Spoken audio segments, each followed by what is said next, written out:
The gentle murmur of the washing machine filled the house as I neatly folded the last piece of laundry.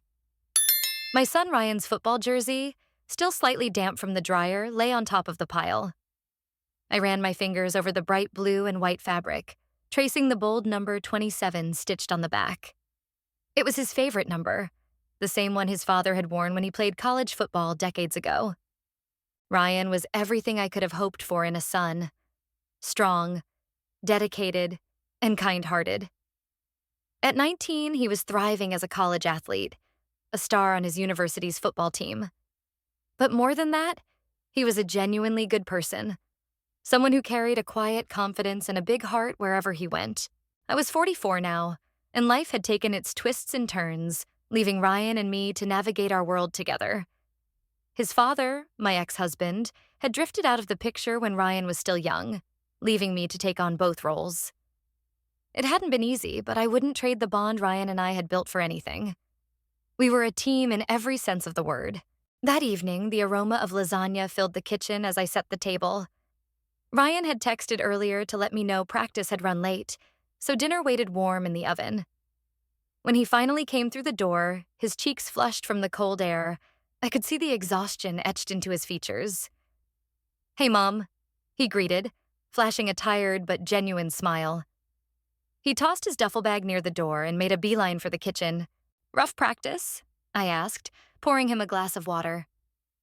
"You have no idea," he replied, sinking into a chair. "Coach had us running drills for hours. I thought my legs were going to give out." I placed the lasagna on the table and watched as he served himself a heaping portion. His appetite never failed to amaze me. Between his practices, games, and training regimen, it felt like I was always in the kitchen, whipping up something to fuel his endless energy. "How's the team shaping up for the big game next weekend?" "Yeah." He nodded between bites. "Pretty solid. We've got a tough lineup this year, but Coach thinks we can pull it off, and I think so too." I smiled, leaning my chin on my hand as I listened. Talking football was second nature to us. It had been since Ryan was old enough to throw a ball. Watching him light up as he recounted plays and strategies was one of my greatest joys. After dinner, Ryan leaned back in his chair, stretching his arms above his head. "Thanks for dinner, Mom. You always know how to hit the spot." "It's what I do," I said with a grin. "But don't think you're off the hook for dishes." He groaned playfully before standing and collecting the plates. As he moved around the kitchen, his movements fluid and confident, I couldn't help but feel a swell of pride. He'd grown into such an incredible young man, and while I like to think I had something to do with that, much of it was simply who Ryan was at his core. Later that night, as I sat curled up on the couch with a book, Ryan joined me. He flopped down on the other end, stretching his long legs across the cushions. "Mom," he began, his voice softer now, "do you ever feel like things have changed between us?" I looked up, meeting his gaze. "What do you mean?" He shrugged, running a hand through his messy hair. "I don't know. It's just, we've been through so much together, you and me. And now that I'm older, I see it more. How much you've done for me. How much you've sacrificed." I set my book aside, giving him my full attention. "Ryan, raising you has never felt like a sacrifice. Not once. If anything, it's been my greatest joy. I hope you know that." "I do," he said quickly. "But still, I feel like I owe you so much, and I don't think I say thank you enough." My heart softened. "You thank me every day, Ryan, just by being the person you are. That's all I've ever wanted." He leaned his head back against the couch, a small smile playing on his lips. I want to make you proud." "You already have," I assured him. "More than you'll ever know." We sat there in comfortable silence for a while, the sound of the clock ticking in the background. Moments like these, simple and unhurried, were my favorite. They reminded me that even as Ryan carved his own path in life, we would always have this connection, this unshakable bond. Eventually, Ryan rose from the couch, stretching again. "I'm going to hit the shower. Thanks for the talk, Mom. I needed that." "Anytime," I said, watching as he headed upstairs. As I sat alone in the quiet living room, I reflected on our conversation. Ryan's gratitude and love were a constant reminder that despite the challenges, I had done something right. And in turn, I thanked the universe for giving me a son who had a heart as big as his dreams. The sound of the shower running upstairs brought me back to the present, and I smiled to myself. Tomorrow would bring more challenges, more laughter, and more shared moments with a person who made everything worthwhile. And for that, I was endlessly grateful. The next morning, I woke to the smell of coffee wafting through the house. It was a rare treat. Usually, I was the one up early, bustling about the kitchen while Ryan squeezed in every possible minute of sleep. I pulled on my robe and wandered downstairs to find him standing by the counter, his hair still damp from a shower, a steaming mug in each hand. "Good morning," he said, his smile easy and warm as he held out a cup for me. "Figured I'd let you sleep in for once." I chuckled, taking the coffee from him. "You're spoiling me, you know that. Maybe you deserve to be spoiled," he replied, his tone light but sincere. "You do so much for me. Least I can do is make you coffee." We sat at the kitchen table, the early sunlight streaming through the windows, bathing the room in a soft glow. Ryan was relaxed, his usual post-practice exhaustion replaced with a buoyant energy. As we sipped our coffee, he leaned back in his chair and studied me with an expression I couldn't quite read. "You look nice this morning," he said, his voice tinged with something thoughtful. I raised an eyebrow, caught off guard. "I'm still in my pajamas," he shrugged. "You always look nice, but today especially. Flattery will get you everywhere," I teased, though his words left a faint warmth blooming in my chest. Ryan smiled, leaning forward to rest his elbows on the table. "Mean it, though. You're incredible, Mom. Beautiful, smart, strong. You're everything I could ever hope to be when I'm older." I felt a lump rise in my throat at his unexpected praise.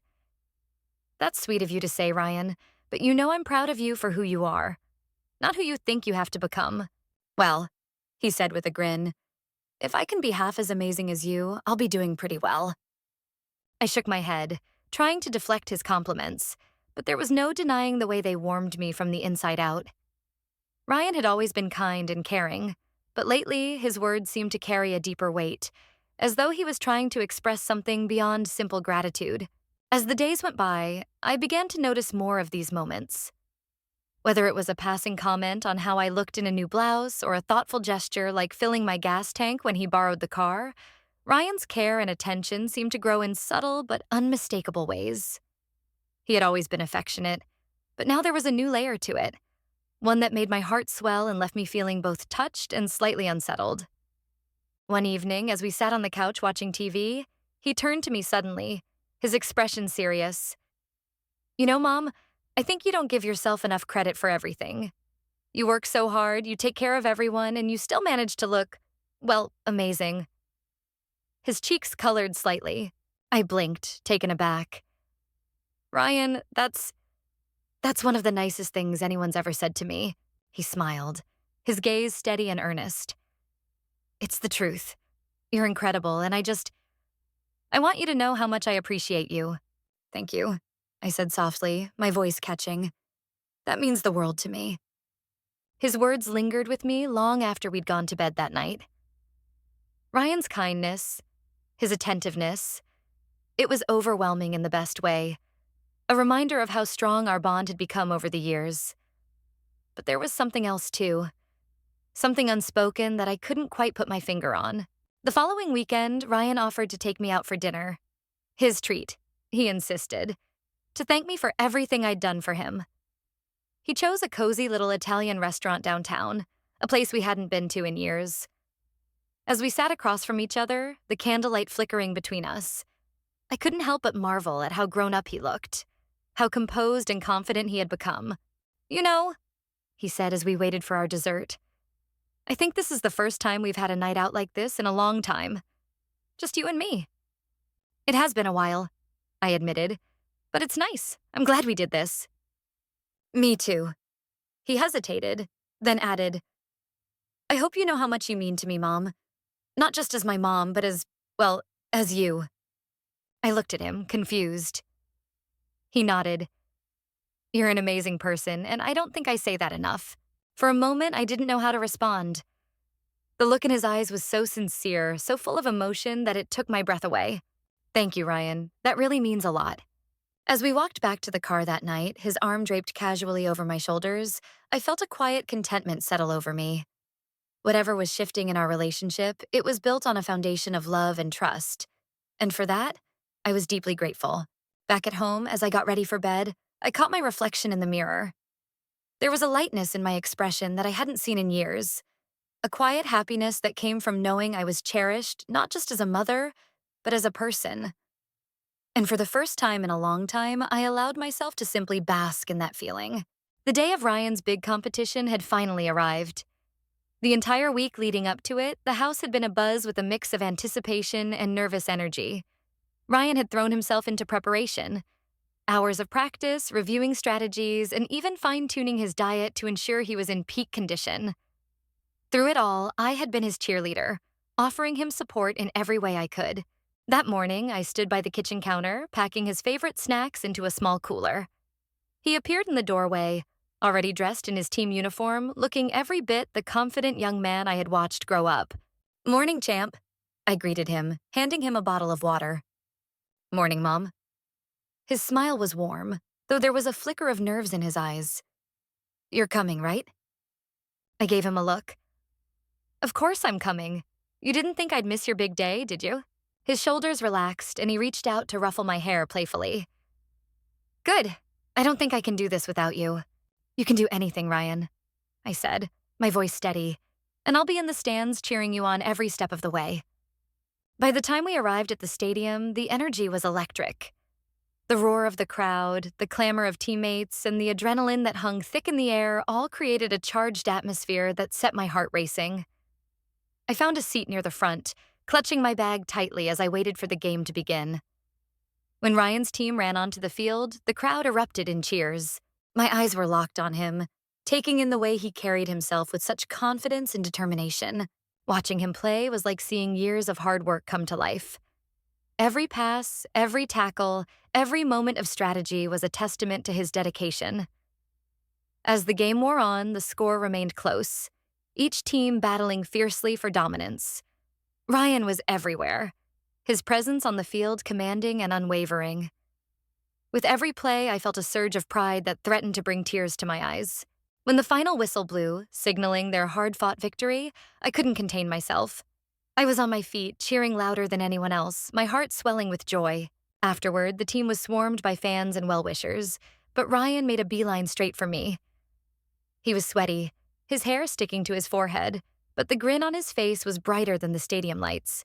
"You were amazing," I exclaimed, pulling him into a tight hug. "Thanks, Mom," he said, his voice muffled against my shoulder. "But I couldn't have done it without you." We headed home after the celebrations wound down, both of us still riding the high of his victory. Ryan seemed quieter than usual during the drive, his gaze thoughtful as he stared out the window. I chalked it up to exhaustion, assuming he was processing the events of the day. That evening, as we sat on the couch with cups of tea, the silence between us grew heavier. Finally, Ryan set his mug down and turned to face me, his expression serious. "Mom," he began, his voice soft but steady, "there's something I need to tell you." I tilted my head, a flicker of concern rising in my chest. "What is it, sweetheart?" He hesitated, running a hand through his hair.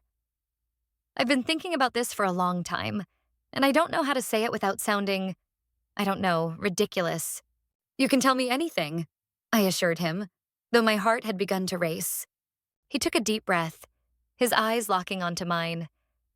"I love you, Mom. Not just as my mom, but as you. As the person you are." The words hung in the air, heavy and startling. My mind raced as I tried to process what he had just said. "Ryan," I began, my voice barely above a whisper. "What are you saying?" "I'm saying," he continued, his tone earnest, "that you're everything to me. You're kind, strong, beautiful. You've been there for me in ways no one else ever has, and I don't know when it happened, but I realize that my feelings for you are deeper than they should be." I stared at him, my heart pounding so loudly I could barely think. His eyes were filled with a vulnerability I had rarely seen, and it left me breathless. "I know this probably sounds crazy," he added quickly, his words tumbling out in a rush. "But I had to tell you. I couldn't keep it bottled up anymore.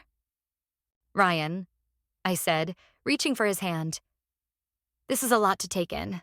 I know, he said, his grip tightening around mine. And I don't expect you to feel the same way. I needed you to know. I took a deep breath, my mind swimming with emotions I couldn't quite name. You mean so much to me, Ryan, and I'm so grateful for the bond we share. But this is complicated. He nodded, his expression a mixture of hope and resignation. I understand. I just didn't want to hide how I feel anymore. In the quiet that followed, I realized the depth of Ryan's courage in confessing something so profound. And while I wasn't sure where this revelation would take us, one thing was certain. Our connection was unshakable, rooted in a love that had withstood every challenge life had thrown our way. The house was quiet after Ryan's heartfelt confession, the only sound the gentle hum of the heater warding off the evening chill. I sat on the couch, my mind swirling with emotions and unanswered questions. Ryan had retreated to his room to shower, leaving me to process His words lingered in my thoughts, echoing with a mix of tenderness and weight. When he came back downstairs, his damp hair falling over his forehead, he looked more relaxed. The tension that had marked his face earlier seemed to have eased, though there was still a quiet intensity in his eyes as he sat down beside me. You okay? I asked gently, breaking the silence. Yeah, he said, nodding. Feel lighter, I guess, like I finally said something I've been holding on to for a long time. I managed a small smile, placing a hand on his arm. I'm glad you felt like you could share that with me. It means a lot. Ryan gave me a grateful look before leaning back against the couch. The game really took it out of me, he said after a moment, flexing his shoulder with a wince. I'm sore in places I didn't even know could get sore. I chuckled softly. That's the price of being a star athlete. He grinned, though the wince that followed betrayed the ache in his body. You know, he said suddenly, his tone turning light. We used to take baths together when I was a kid. You'd always say it was the best way to relax after a long day. I raised an eyebrow, amused. You're not suggesting we relive that, are you? Why not? He replied with a playful shrug. We're both exhausted. A hot bath could help us both unwind. The suggestion caught me off guard, and for a moment I wasn't sure how to respond. But before I could, I shook my head, laughing softly. I think I'll pass on the bath, but I'll tell you what. I've gotten pretty good at giving massages over the years. If your shoulders are bothering you, I could help with that. Ryan's eyes lit up at the offer. Seriously? That would be amazing. Thanks, Mom. Go grab a towel to lay on, I instructed. I'll meet you in the living room. While he disappeared upstairs, I prepared some lotion and cleared a space on the floor. When Ryan returned, he spread the towel out and lay face down, resting his head on his folded arms. I couldn't help but smile at how eager he seemed, like a child waiting for a treat. Kneeling beside him, I began working on his shoulders, kneading the tight knots that had formed from hours of strenuous play.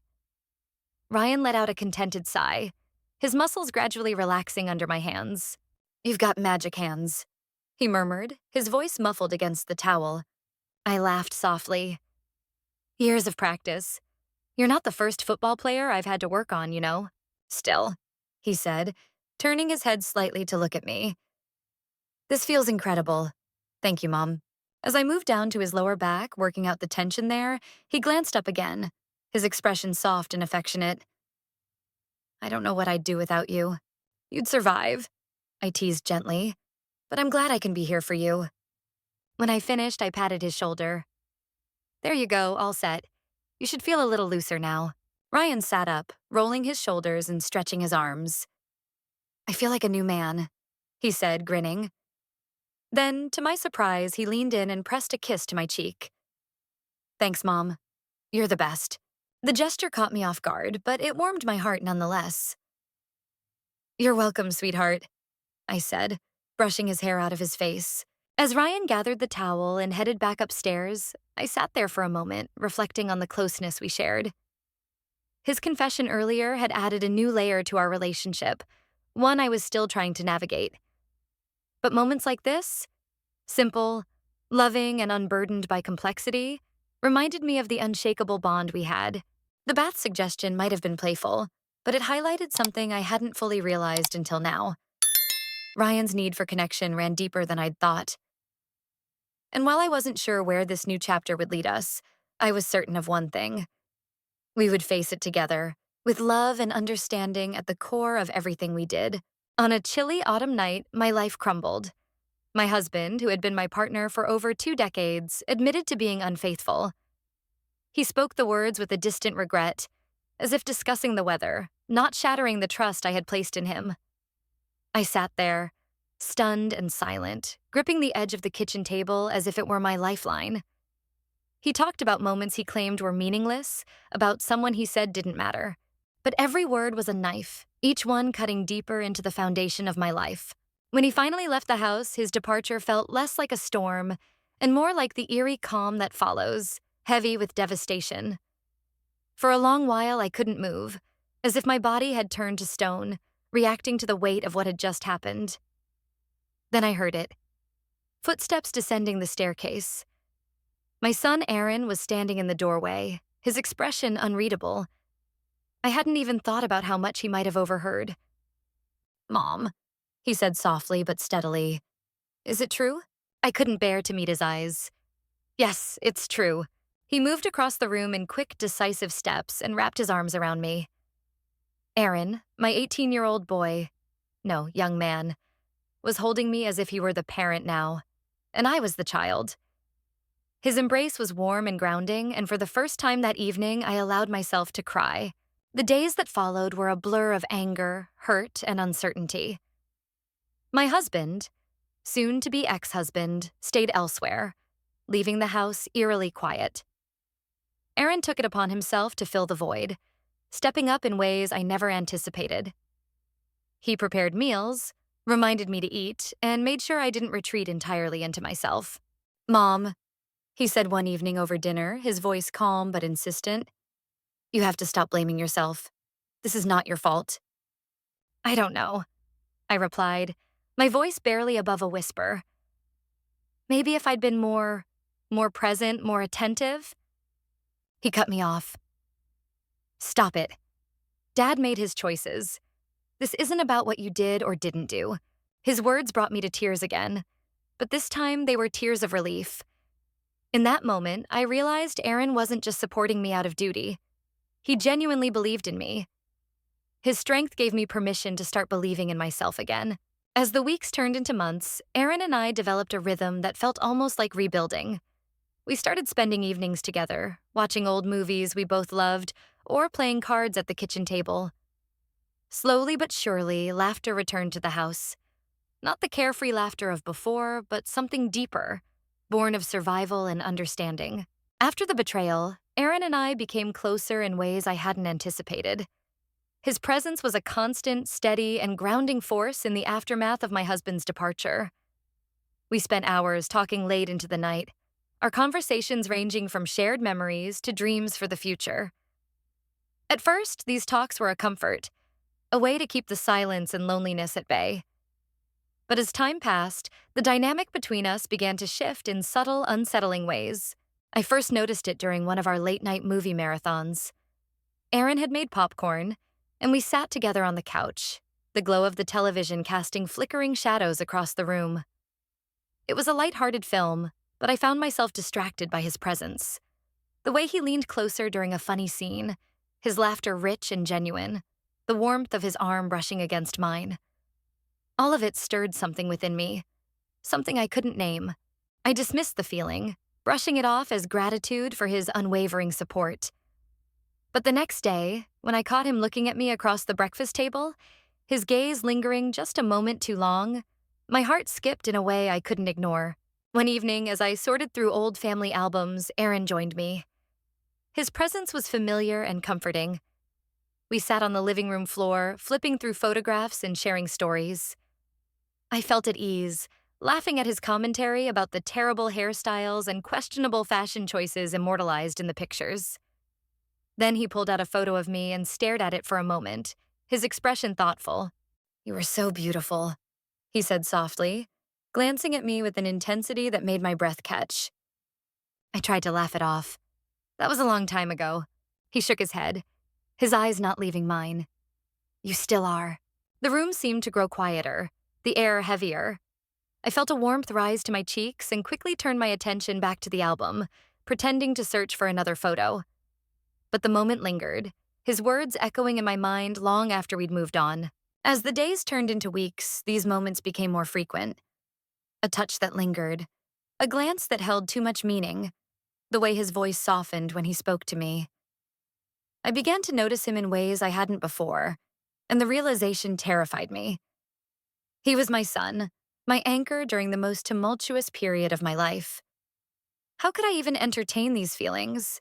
One evening, as we cleaned up after dinner, Aaron reached for a dish at the same time I did. His hand brushed mine, and the contact sent a jolt through me. I froze, my heart racing. He didn't pull away immediately. His fingers curled around mine briefly before letting go.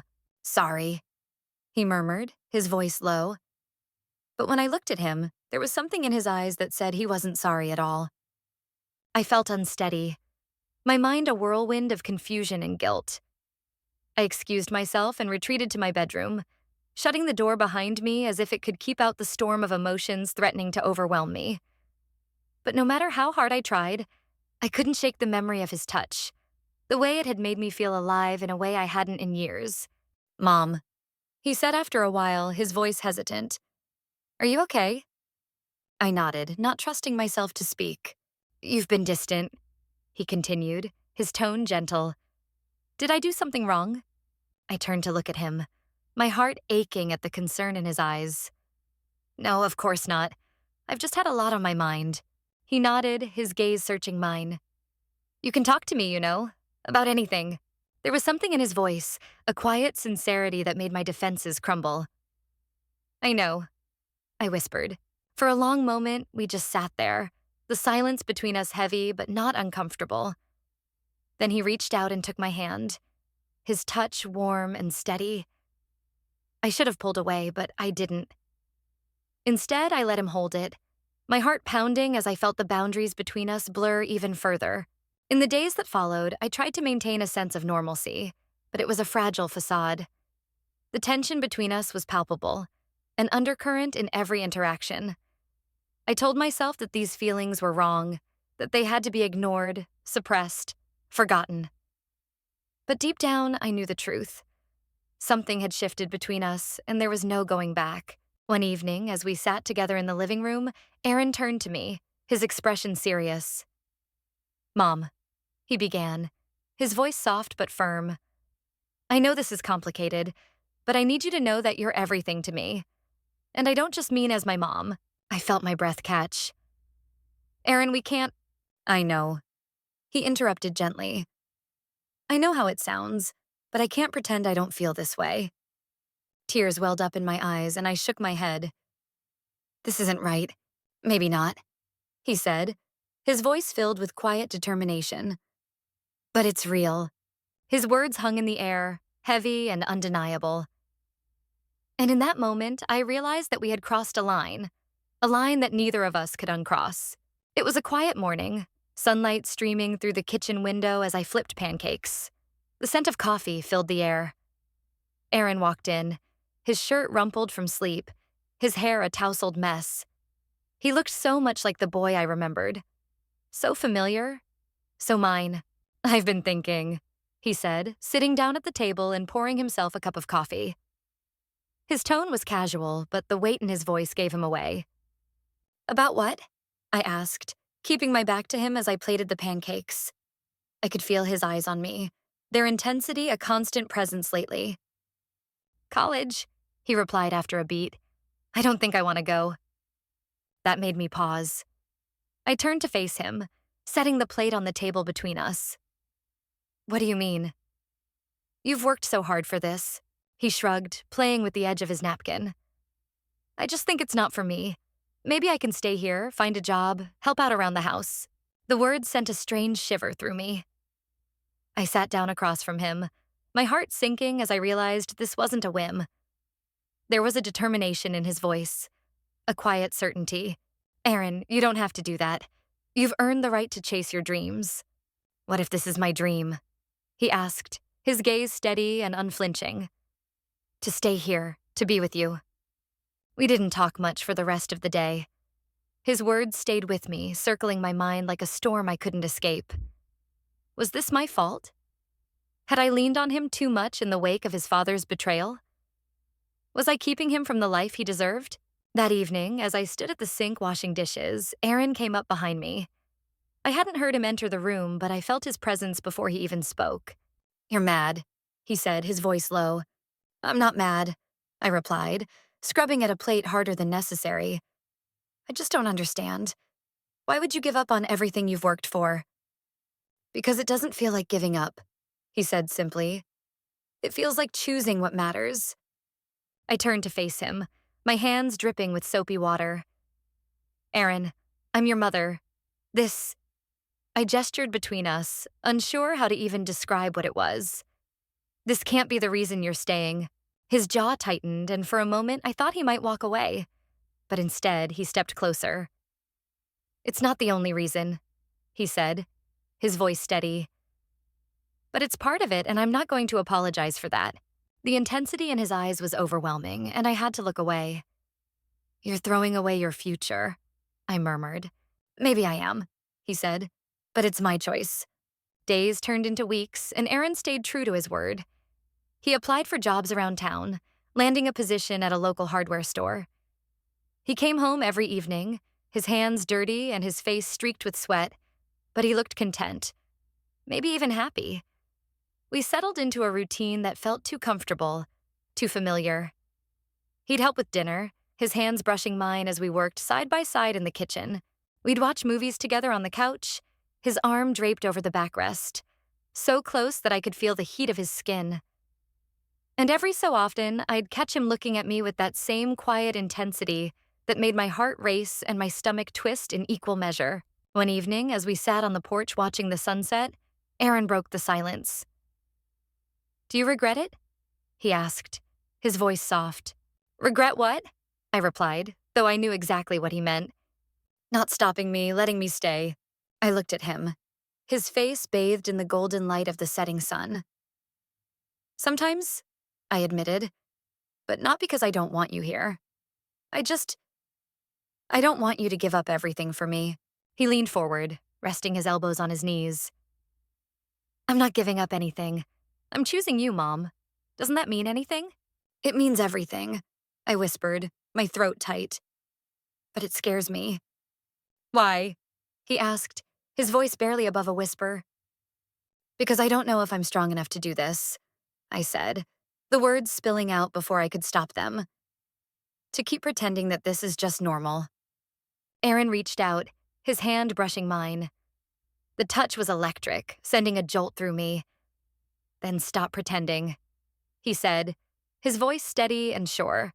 My breath hitched, and for a moment I couldn't speak. His hand closed around mine, his grip firm but gentle, and I felt myself leaning into him, drawn by a force I couldn't name. "Aaron," I whispered, my voice trembling. "It's okay," he said, his other hand coming up to cup my face. "It's just us. No one else. It's always been just us." The world seemed to fade away, leaving only the two of us on that porch, the air thick with unspoken words and forbidden feelings. And for the first time, I didn't push him away. The moment hung in the air between us, heavy and intoxicating. Aaron's hand lingered on my face, his thumb brushing my cheek so lightly it felt like a whisper. The logical part of my mind screamed at me to stop, to pull away, to set a boundary before it was too late. But another part, the part that had felt so empty and alone for so long, ached to stay in that moment, to let it stretch on forever. "I don't know if we can do this," I whispered, my voice trembling under the weight of my own admission. His gaze held mine, steady and unyielding. "Who decides what we can or can't do? No one knows what we've been through, Mom. No one understands what we have." I shook my head, tears welling up in my eyes. "Aaron, I'm your mother. This isn't how things are supposed to be." He dropped his hand but didn't move away. "I know how it sounds. I know how it looks. But it doesn't feel wrong. It never has." His voice cracked slightly, betraying the depth of emotion he was struggling to contain. You've always been everything to me, even before Dad left. And now it feels like it's just us against the world." His words pierced through me, a mixture of warmth and fear swirling in my chest. "It's not that simple," I said, barely above a whisper. "People will talk. They'll never understand." "Let them talk," he said fiercely. "Let them think whatever they want. They don't know what it's like to be us, to feel this." I turned away, staring out at the horizon where the sun had dipped below the treetops, casting the world in dusky shadows. The world felt too big and too small all at once, and the weight of his words pressed down on me. "Aaron, you deserve a normal life, a future with someone who can give you everything you need. I can't be that person." "But what if you already are?" he asked, his voice filled with quiet desperation. "What if I don't want anyone else?" The days that followed were tense. The unspoken words between us hung like a storm cloud. Aaron didn't press me further, but his presence was undeniable, a constant reminder of the line we were dangerously close to crossing. He went about his days as usual, but every glance, every touch, every shared moment carried a weight that made my heart ache. One evening, I found him in the living room, curled up on the couch with a book in his hands. He looked so at ease, so comfortable in our home. His hair fell into his eyes as he read, and when he glanced up to see me standing in the doorway, a small, soft smile spread across his face. "Hey," he said simply. "Hey," I replied, feeling suddenly self-conscious. I hesitated before stepping further into the room, unsure of what to say. "You okay?" he asked, setting the book aside. I nodded, sitting down on the armchair across from him. "Just thinking about us." His voice was calm, but there was an unmistakable edge of vulnerability in it. I didn't answer right away, but I could feel his eyes on me, waiting. Finally, I nodded. "About us," he said, sitting up and leaning forward with his elbows on his knees. "I'm not trying to push you, Mom. I can't pretend I don't feel what I feel, and I don't think you can either." I closed my eyes, taking a deep, shuddering breath. "Aaron, this is so complicated. There are rules, boundaries we're not supposed to cross." "Who makes those rules?" he asked, his voice soft but insistent. "Who decides what's right for us? The world or us?" His words hung in the air, daring me to confront the truth I had been avoiding for so long. I opened my eyes to find him watching me, his expression open and raw. "I'm scared," I admitted. "I'm scared of what this means, of what we might lose if we let this go any further." "You won't lose me," he said firmly. "Not ever. You're my whole world, Mom, and I'm yours." His words broke something in me. All the walls I had built, the defenses I had clung to, came crashing down. I didn't know if it was right or wrong, but in that moment, it didn't matter. All I knew was that I was tired of fighting what felt inevitable. I stood, crossing the room to sit beside him on the couch. He looked up at me, his eyes searching mine for permission, for understanding. Slowly, tentatively, I reached out, brushing a strand of hair from his forehead. His breath hitched, and I felt the electricity between us spark to life again. "Aaron," I whispered, my voice trembling. "I'm here," he said softly, his hand coming up to rest against mine. We sat there in the quiet, the unspoken finally acknowledged. And for the first time, I let myself lean into him, letting the boundaries we had fought so hard to maintain fade into nothing.